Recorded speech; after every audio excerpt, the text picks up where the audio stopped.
الحمد لله وحده والصلاة والسلام على من لا نبی بعدہ وبعد۔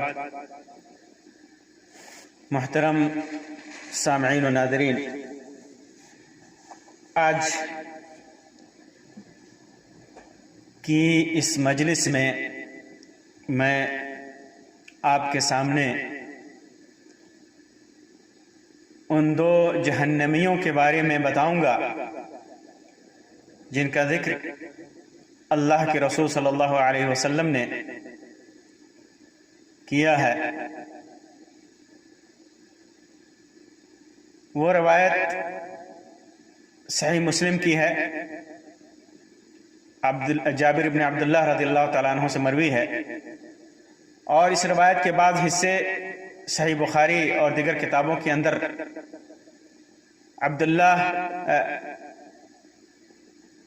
ابو ہریرہ رضی اللہ تعالیٰ عنہ اور بعض دیگر صحابہ کرام سے مروی ہے۔ وہ حدیث اس طرح ہے، وہ روایت کہ اللہ کے رسول صلی اللہ علیہ وسلم کے زمانے مبارک میں ایک دن بہت سخت گرمی پڑ رہی تھی۔ اسی دن سورج کا گرہن ہوا، سورج میں گرہن لگا تو اللہ کے رسول صلی اللہ علیہ وسلم نے اپنے اصحاب کے ساتھ سورج گرہن کی کسوف کی نماز پڑھی، اور اس روایت میں نماز کے پورے طریقے کا ذکر ہے کہ اللہ کے رسول صلی اللہ علیہ وسلم نے کس طرح نماز پڑھائی، کتنی لمبی پڑھائی۔ اس کے بعد نماز کے بعد آپ صلی اللہ علیہ وسلم نے فرمایا، اِنَّهُ عُرِضَ عَلَيَّ كُلُّ شَيْءٍ تُولَجُونَهُ، یا بعض روایتوں میں ہے مَا مِن شَيْءٍ تُوعَدُونَهُ إِلَّا وَقَدْ رَأَيْتُهُ فِي صَلَاتِهِ هَذِهِ، کہ جس چیز کا بھی تم سے وعدہ کیا گیا ہے کہ اس کے اندر ان جگہوں پر، ان مقامات پر تمہیں جانا ہے، ان جگہوں میں تمہیں جانا ہے جس کا وعدہ کیا گیا ہے، یعنی جہنم، جنت، قبر، حشر وغیرہ، ان ساری چیزوں کو مجھے دکھایا گیا، ہاں ساری چیزیں مجھ پر پیش کی گئی۔ پھر اسی میں عرضت علی الجنہ، میرے اوپر جنت کو پیش کیا گیا، جنت دکھائی گئی، تو جنت میرے سامنے ایسی آئی کہ میں نے اس میں سے ایک گچھا لینا چاہا۔ بعض روایتوں میں ہے کہ اگر میں ایک گچھا لینا چاہتا تو لے لیتا، اس جنت کے گچھے میں سے، باغ میں سے ایک گچھا لینا چاہتا تو لے لیتا۔ اور بعض روایتوں میں ہے کہ میں نے گچھا لینا چاہا لیکن میرا ہاتھ نہیں پہنچا، میرا ہاتھ اس تک نہیں پہنچا۔ اور یہ اس وقت ہوا، صحابہ کرام سے آپ صلی اللہ علیہ وسلم نے فرمایا کہ تم لوگوں نے مجھے دیکھا تھا نماز میں کہ میں تھوڑا سا آگے بڑھا تھا، جھپٹا تھا۔ یہ اس وقت ہوا، اسی وقت مجھ کو دکھایا گیا تھا، اور میں چاہتا تھا، میں اپنے ہاتھ کو میں نے بڑھایا تھا جنت کی طرف، اور میں چاہتا تھا کہ اس میں سے کچھ پھل لے کر کے میں تجھے دکھاؤں، میں تم لوگوں کو دکھاؤں، لیکن میں نے ایسا نہیں کیا، میرے دل میں یہ بات آئی کہ میں ایسا نہ کروں۔ پھر اس کے بعد عرضت علی النار، میرے اوپر جہنم کو پیش کیا گیا، جہنم میرے اوپر مجھے دکھائی گئی، میرے سامنے دوزخ آئی، اور ایک روایت میں ہے جیء بالنار، اور جہنم کو لایا گیا۔ یہ اس وقت ہوا جب تم لوگوں نے مجھے دیکھا کہ میں پیچھے ہٹ رہا ہوں، نمازی کی حالت میں میں پیچھے ہٹ رہا ہوں، تم لوگوں نے دیکھا تھا، میں پیچھے اس لیے ہٹ رہا تھا کہ مخافت ان یصیبنی من لفحها، کہ اس کی آنچ، اس کی تپش اور اس کی لو مجھ کو جلا نہ دے یا میرے پاس مجھ تک پہنچ نہ جائے، اس ڈر سے میں پیچھے ہٹا کہ شاید مجھے لگ جائے اس کی آگ۔ تو یہ جہنم اور جنت دونوں میرے اوپر پیش کی گئی۔ پھر اللہ کے رسول صلی اللہ علیہ وسلم نے فرمایا کہ فرأیت فیہا امرأۃ من بنی اسرائیل، میں نے بنو اسرائیل کی ایک عورت کو اس کے اندر دیکھا، اس آگ میں جلتے ہوئے، اس جہنم میں عذاب میں مبتلا میں نے دیکھا ایک عورت کو۔ اور ایک روایت میں ہے امرأۃ حمیریۃ سودا طویلہ، ایک حمیر قبیلے کی عورت تھی جو کالی تھی اور لمبی تھی، میں نے اس کو اس جہنم میں دیکھا عذاب دیتے ہوئے۔ کیوں؟ کہ تعذب فی حرۃ اللہ، وجہ کیا تھی کہ ایک بلی کے سلسلے میں اسے عذاب دیا جا رہا تھا۔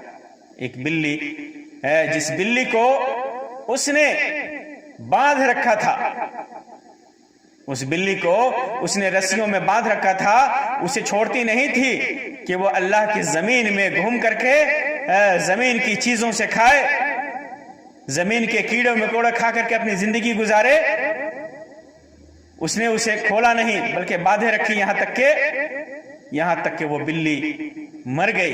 اللہ کی اس مخلوق کو، اللہ کی اس جاندار کو بلا کسی وجہ کے، بلا تکلیف کے، اس نے اسے کوئی تکلیف نہیں پہنچایا تھا، پھر بھی اس نے اس بلی کو باندھ کر کے اور اسے عذاب دیا تھا، اسے تکلیف دیا تھا، اس کو کھانا پینا نہیں دیا تھا، یہاں تک کہ وہ بلی مر گئی۔ اسی وجہ سے اللہ تبارک و تعالی اس کے بدلے میں اسے جہنم میں ڈال کر اسے عذاب دے رہا ہے۔ غور کیجئے کہ اللہ کی مخلوق کو تکلیف دینے کا کتنا برا انجام ہے۔ اللہ کی کسی بھی مخلوق کو، کسی بھی زیدار مخلوق کو جس کے اندر جان ہے، اس کو تکلیف دینا کتنا بڑا گناہ ہے کہ اس کی وجہ سے، بلی کی وجہ سے ایک عورت جہنم میں جل رہی ہے۔ اسی طرح اللہ کے رسول صلی اللہ علیہ وسلم نے یہ عورت جہنم میں جل رہی تھی، پھر اللہ کے رسول صلی اللہ علیہ وسلم نے فرمایا کہ دوسرا آدمی جس کو میں نے جہنم میں دیکھا، وَرَأَيْتُ أَبَا ثُمَامَةَ عَمْرُ بْنِ مالک يَجُرُّ قُصَبَهُ فِي النَّارِ، میں نے ابو ثمامہ عمرو بن مالک کو جہنم میں دیکھا کہ وہ جہنم میں اپنی آنتیں کھینچ رہا ہے۔ اس کی آنتیں، اس کی اتڑیاں اس کے پیٹ سے نکلی ہوئی ہیں، اور ان اتڑیوں کے ساتھ کھینچتے ہوئے ان اتڑیوں کو وہ چل رہا ہے، کھینچ رہا ہے۔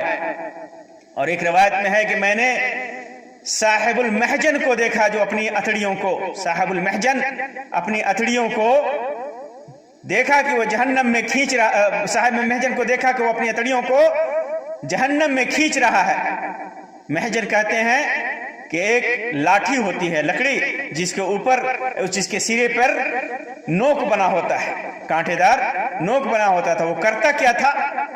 اس روایت میں اس کی صراحت ہے کہ وہ کرتا کیا تھا کہ کان یسرق الحاج بمحجنہ، حاجی لوگ جب حج کرنے آتے تھے تو ان کے سامان چوری کرتا تھا، ان کے کپڑے وغیرہ، کمبل وغیرہ چوری کرتا تھا اپنی اس محجن سے، اس کانٹے دار اور اس سرے دار لاٹھی اور لکڑی کے ذریعے چوری کرتا تھا۔ کرتا کیا تھا کہ ان کانٹوں میں، لکڑیوں کے سرے پہ ان کی چادریں یا ان کے سامان پھنسا لیتا تھا، پھنسا کر کے چلنے لگتا تھا۔ تو جب لوگ جانتے تھے، اس کو پکڑ لیتے تھے کہ یہ لے کر کے جا رہا ہے، تو کہتا تھا کہ یہ تو میری لکڑی سے، میری لاٹھی سے، میرے کانٹے سے یہ کپڑا لٹک گیا ہے، غلطی سے جا رہا تھا لٹک کر کے۔ اور اگر لوگ نہیں جان پاتے تھے تو پھر لے کر کے چوری کر کے چلا جاتا تھا۔ تو اس طرح، اس وجہ سے اللہ تبارک و تعالی اسے جہنم میں ڈالے ہوا ہے، اور یہ اپنی اس کی اتڑیاں نکلی ہوئی ہیں، اور اتڑیوں کو لے کر کے وہ جہنم میں چل رہا ہے۔ اور اس کے سلسلے میں ابو ہریرہ رضی اللہ تعالیٰ عنہ کی روایت میں ہے کہ اللہ کے رسول صلی اللہ علیہ وسلم نے ارشاد فرمایا کہ میں نے عمرو ابن عامر الخزاعی کو دیکھا کہ وہ اپنی ہتھیلیوں کو جہنم میں گھسیٹتے ہوئے چل رہا ہے، یہ وہ آدمی تھا فَكَانَ أَوَّلْ مَنْ سَيَّبَ السَّوَائِبِ، یہ عمرو ابن عامر یہ پہلا آدمی تھا جس نے سائبہ چھوڑا تھا، اونٹنی کو بتوں کے نام پہ چھوڑا تھا، بتوں کے نام پر چھوڑنے والا یہ پہلا آدمی تھا، پہلی بار اسی نے چھوڑا تھا۔ سائبہ، یہ سوائب سائبہ کی جمع ہے جس کا مطلب ہوتا ہے اونٹوں کے نام پر جانور، خاص طور سے اونٹنی کو خاص کر دینا، بتوں کے نام پر، جانوروں کے نام پر، دیوی دیوتاؤں کے نام پر اونٹنی کو خاص کر دینا، چنانچہ اس پر نہ سواری کی جا سکتی ہے اور نہ اس پر سامان لادا جا سکتا ہے، نہ اس پر تجارت کیا جا سکتا ہے۔ تو سب سے پہلے اونٹنی کو اسی نے بتوں کے نام پہ چھوڑا تھا، اور اس کے بعد پورے عرب میں اس کا رواج ہو گیا تھا، اس گناہ کا رواج دینے والا یہی عمرو ابن عامر تھا۔ اور عبداللہ ابن عباس رضی اللہ تعالیٰ عنہ کی روایت میں ہے کہ اول من غیر دین ابراہیم، یہ وہی آدمی ہے، پہلا آدمی ہے جس نے دین ابراہیم کے اندر تبدیلی کی تھی۔ دین ابراہیم جس کی بنیاد توحید پر تھی، لوگ موحد تھے، بتوں سے دور تھے، شرک سے دور تھے، لیکن اس عمرو ابن عامر یا عمرو ابن لحی جس کا نام تھا، مختلف ناموں سے اس کا ذکر ہے، عمرو ابن عامر، عمرو ابن لحی، ابو ثمامہ، مختلف نام ہے اسی کے، اس نے سب سے پہلے دین ابراہیمی میں تبدیلی کی تھی۔ اس کا واقعہ ہے جسے سیرت نگاروں نے اور محدثین نے اپنی کتابوں کے اندر اس کے واقعات کو ذکر کیا ہے۔ بعض روایتوں میں آتا ہے کہ عمرو ابن عامر ابن لحی خزاعی جاہلیت میں یہ عرب خصوصاً مکہ کا سردار تھا، مکہ کے سرداروں میں سے تھا۔ بعض ضرورتوں کے تحت یہ ملک شام گیا۔ بعض روایتوں میں آتا ہے کہ یہ بیمار پڑ گیا تھا، تو بیماری کے علاج کے لیے کسی نے اس کو بتایا کہ ملک شام جاؤ، وہاں پر اس کا علاج موجود ہے۔ اور بعض روایتوں میں ہے کہ بعض کام سے یہ ملک شام گیا، وہاں گیا تو اس نے دیکھا کہ ملک شام میں، یہ وہ ملک شام ہے جہاں جو انبیاء کی سرزمین ہے، جہاں زیادہ تر انبیاء مبعوث کیے گئے، زیادہ تر رسول وہیں پہ آئے، وہاں گیا اور اس نے دیکھا کہ لوگ بتوں کی عبادت کر رہے ہیں، مختلف بت ہیں، ان کے مختلف مورتیاں ہیں جن کے سامنے لوگ جھکتے ہیں، ان کی عبادت کرتے ہیں۔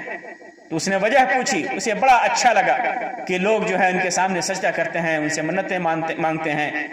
تو پوچھا کہ یہ کیا ہے، یہ تم لوگ کیا کر رہے ہو؟ تو ان لوگوں نے کہا کہ ہم ان بتوں سے مدد مانگتے ہیں تو یہ ہماری مدد کرتے ہیں، بارش نہیں ہوتی ان بتوں سے بارش طلب کرتے ہیں تو یہ ہمارے لیے یہ بت بارش برساتے ہیں۔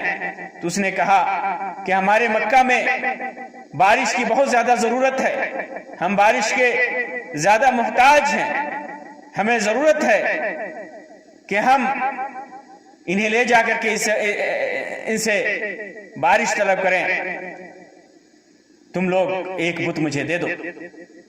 چنانچہ ان لوگوں نے ایک بت دے دیا۔ بعض روایتوں میں آتا ہے کہ اسی بت کا نام حبل تھا، حبل تھا اس بت کا نام۔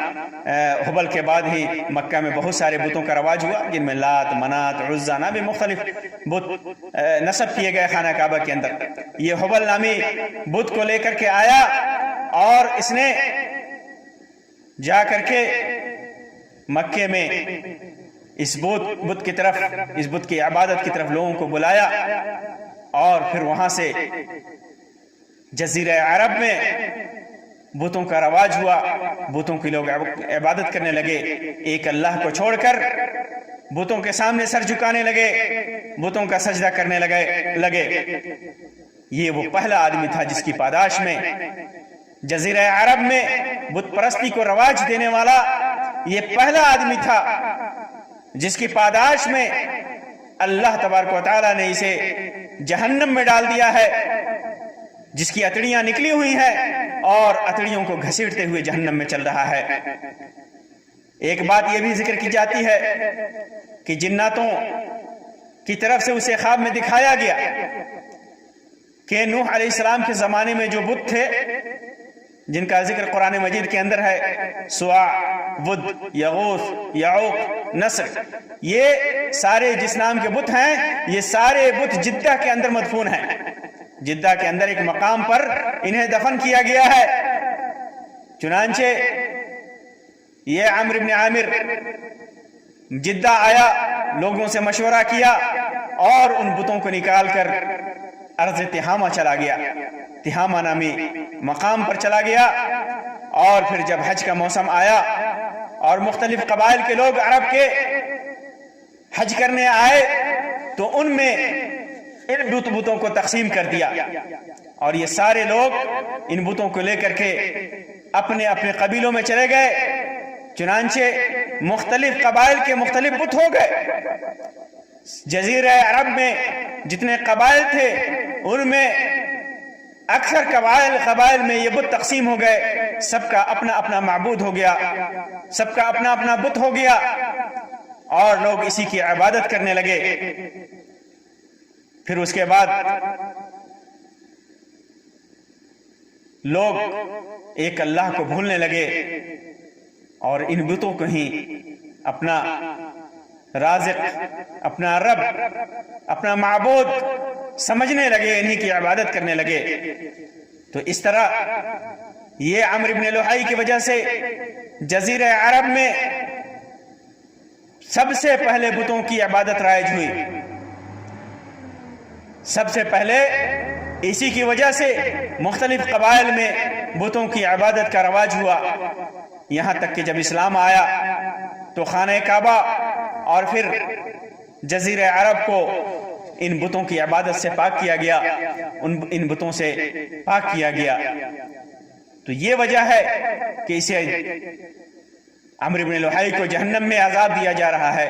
تو اس حدیث میں جن دو آدمیوں کا ذکر ہے کہ جنہیں جہنم میں عذاب دیا جا رہا ہے، ایک اللہ کی مخلوق کو ناحق تکلیف دینے کی وجہ سے اور ایک کو اللہ تبارک و تعالیٰ کے ساتھ ظلم کو رواج دینے کی وجہ سے، کیونکہ اللہ تبارک و تعالیٰ کے ساتھ شرک یہ ظلم ہے، بلکہ سب سے بڑا ظلم ہے۔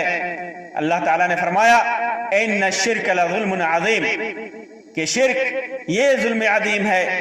تو جب شرک کرنا، بتوں کی عبادت کرنا، بتوں کو سجدہ کرنا، بتوں کی پرستش کرنا، غیر اللہ کے سامنے جھکنا، غیر اللہ کی عبادت کرنا، یہ ظلم عظیم ہے۔ تو اس ظلم عظیم کو رواج دینے والا کتنا بڑا مجرم ہوگا۔ یہی وجہ ہے کہ اتنی سخت سزا کا مستحق قرار پایا۔ اللہ تبارک و تعالیٰ سے دعا ہے کہ اللہ تبارک و تعالیٰ ہمیں اپنی مخلوق کے ساتھ رحم کرنے کی توفیق عطا فرمائے۔ اللہ تبارک و تعالیٰ اپنی مخلوق کی خدمت کرنے کی توفیق عطا فرمائے۔ اللہ تبارک و تعالیٰ ہمیں شرک جیسے عظیم گناہ سے بچائے۔ اللہ تبارک و تعالیٰ ہمیں پکا سچا مومن موحد بنائے۔ آمین یا رب العالمین۔ وآخر دعوانا ان الحمدللہ رب العالمین، وصلی اللہ علی خیر خلقہ وسلم، والسلام علیکم ورحمۃ اللہ وبرکاتہ۔